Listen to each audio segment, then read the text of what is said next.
And look at Randy Orton slithering. Watch out, watch out, watch out, watch out! KO! Here's the cover!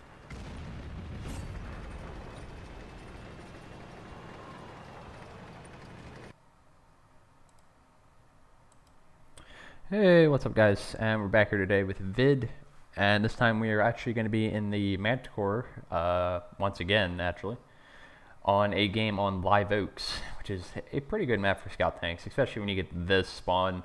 I'm not going to talk about this tank, anything about it specifically that's bad or anything like that. If you want to look at that, look at my previous video on this tank, but that's not the purpose of this. This is just to highlight one hell of a game. And specifically at the end, one hell of a play that even got a little bit of a reaction from myself, which is kind of rare at the end of it after it. So just stay tuned for that, I guess. But it's North Spawn, I guess, on Live Oaks, and we're going to do the typical scout thing, which is try to push into these bushes. And this tank's pretty much perfect for that. In terms of the camo value, you're going to be a ninja and get in those bushes. Unfortunately, they have about 3 light tanks, all tier 10 as well, that are just going mad and just running all over the place. So I get spotted, especially the 200 LT, a future EBR player at heart, I can definitely see. But we're going to get for a second try. We got picked up a little bit of assisted damage. We have an STRV sitting behind us. Most of our team is going railway, which is terrible. But we have enough over here to where I'm comfortable enough to sit here for a little bit, at least initially. And you see my other light tank just going straight in, really scouting. And he's going to steal some stuff from us, unfortunately, at least assisted-wise, possibly towards this way. We spot the waffle, and quite a few other tanks pushing in the town. As you can see, that a lot of their heavies are going that way. So we're definitely going to lose the town. Considering we only have one heavy right now who's saying he's falling back, and I can't say I blame him, to be honest, as we picked up a little bit of assistance so far. Again, this is ideal Manticore gameplay. This thing excels at passive scouting like this, but unfortunately there's not a lot of maps to do it on, and here we see our future EBR player coming in his T100 LT, and he's going to spot us automatically, but thankfully he's not focusing on me because he would massacre me regardless. But yeah, so we're kind of forced out of that spot and had to hightail it out of there to kind of a secondary back towards this kind of TD hill where you see a lot of tanks usually sniping from on Live Oaks. And we're looking for a shot on the waffle here, and we're actually going to sneak it in there somehow. He actually was hiding behind those little shack over there in the swamp. He's hiding behind, so it's kind of lucky that one penned, but it did go in. And so far it's a pretty good start for this game. Not ideal for our team's positioning wise, but so far for our damage and stats wise, we picked up just shy of 2k assisted and some damage. That one was never going to pen. But right now I'm looking at the map and I'm like, yeah, we definitely lost a town. That position where there's 3 tanks on my team, including STRV and M103 and something else, another light tank are at, is not really viable for me at this time, I guess. So I kind of fall back to an even further position, and I'm just kind of waiting at this point in this game, is just waiting for them to push, somebody to make a mistake, and decide to load up the APCR rounds here because a lot of their heavies are going to be pushing in the town frontally. And while the Manticore has good pen on his AP rounds for his light tank, I want that a little bit extra, 268. To really give you that extra punch. And here we see the 257 just staring at the waffle, wait for him to shoot him, and put one into him as our waffle gets taken out. Not surprising, he's sitting in the middle of an open field there. But yeah, kind of taking advantage of him a little bit, but it's nothing I can really do. He's going to die anyways, so might as well get some damage out of that situation.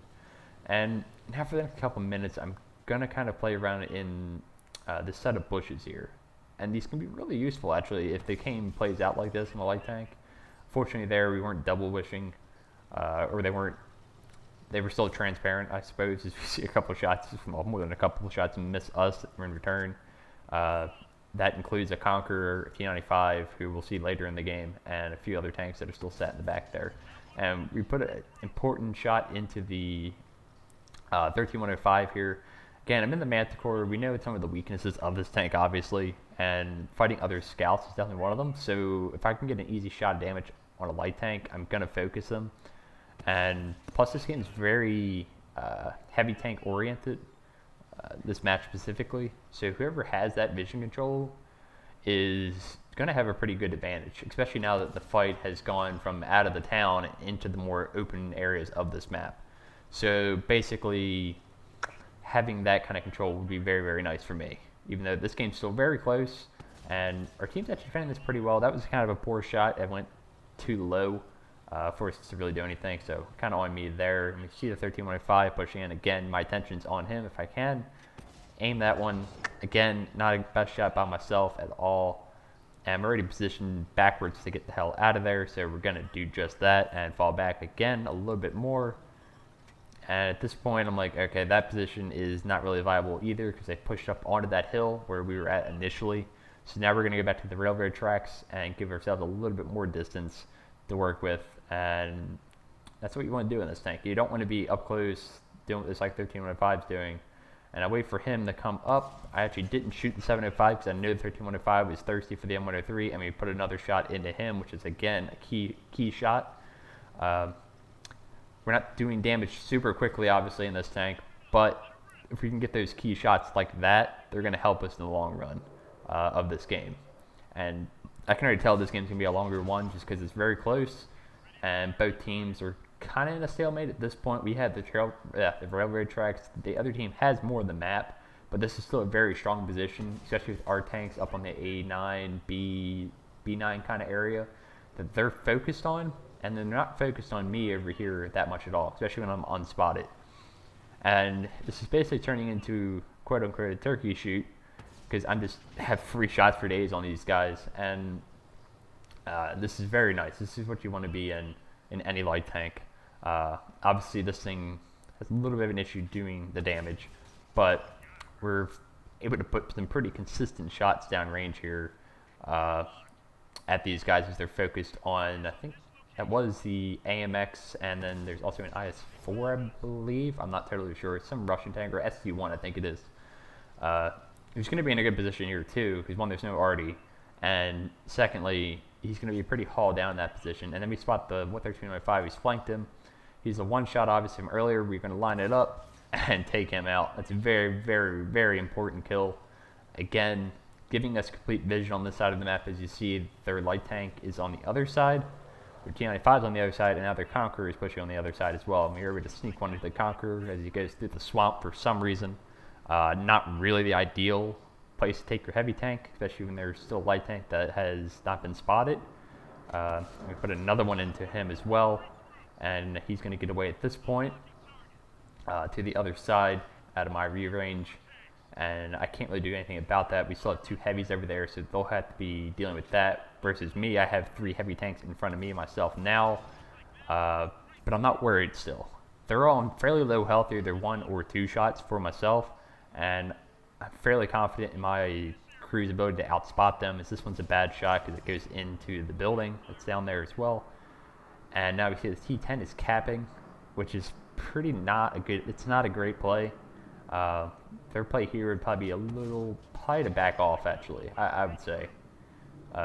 Sitting in the cap circle when you know there's somebody spotting you like this is just, you're asking for trouble to get shot and killed.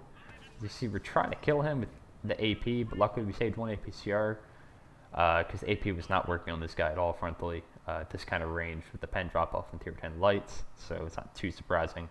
But we load up the APCR 268, and that one punches right through, and we finish him off and get him off the cap circle. And now we just have this 705 in the middle of the swamp once again, not where you want to be on this map at all, especially when there's tanks with good rear range and camo, and we finish him off again for our third kill. And now I can have a little bit of time to relax and try to see if I can help this guy on the other flank. I know I haven't helped him that much, but I have the shot on the Conqueror that was crossing earlier, and we are able to finish him off for our heavy tank over there. And now he's in a 1v1 with the T-95. Granted, he is in that bold position by the enemy base, which isn't ideal completely. It means he's kind of stuck and locked down in one position, but it's still going to be a fairly strong position as well. But we're going to see that later. I know later there's only 2 tanks left on either team. But we pick up the spot on the 57 heavy, him crossing, line up the shot with aim, and unfortunately he angles it like just the last second, so it only does track damage, and that's going to be a key like bounce, I guess, because at this point I could have got over if I'd killed him and gone and helped my heavy tank and got some shots into this T95 while there were still 2 of us left on the other team. And unfortunately that means our heavy is going to die, and it's going to be quite awkward for us. But we pick up the line of sight on the 57 heavy again and get a nice shot into his cheeks, but our Wheezy goes down. And again, that bounce was kind of crucial because I could have actually got over here to the T95 in time and gotten behind him. And now you may be thinking, okay, you're in a light tank versus the T95, that's going to be super easy. And generally you'd be right as long as this guy didn't make one play. And the T95 is going to make the right play for his tank. For him, he should not leave that G1 kind of area because he has no maneuverability or speed. He's going to get circled if he leaves that area, and I'm going to get in behind him. So here I'm trying to spot him, hoping that he may pop out, and I think I'm going to realize, yeah, he's not going to do that, and he's pretty much on my worst nightmare here. It's going to make this super awkward, and he is going to be in that G1 position, probably backed up against the borderline, which is the right play, so shout out to him for that. But it's going to make things very, very awkward for me, especially when I only have five rounds of AP and then the 1 HE round, which we can actually pen the rear of the T95 with HE, but we could also use it to track him as well. So it gives a little bit of flexibility of seeing what we can do here.